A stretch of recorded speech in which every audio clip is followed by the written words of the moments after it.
පැරණි ශ්‍රී ලංකාවේ රජමාලිගාවක රජතුමා තම රාජකීය විහිළු තහලුකාරයා වූ අන්දරේ දෙස කුතුහලයෙන් යුතුව බලා සිටියේය.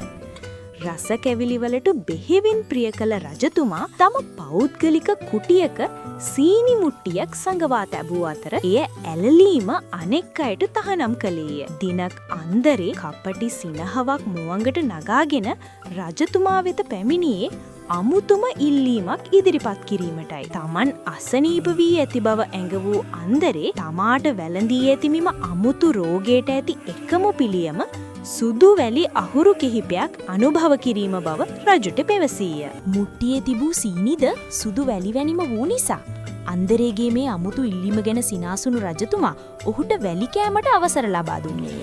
කිසිදු ප්‍රවාදයකින් තොරව අන්දරේ ඊටමත් කෑදර ලෙස මුට්ටියේ තිබූ රසවත් සුදු වැලි හැඳි පිටින් කන්නට විය.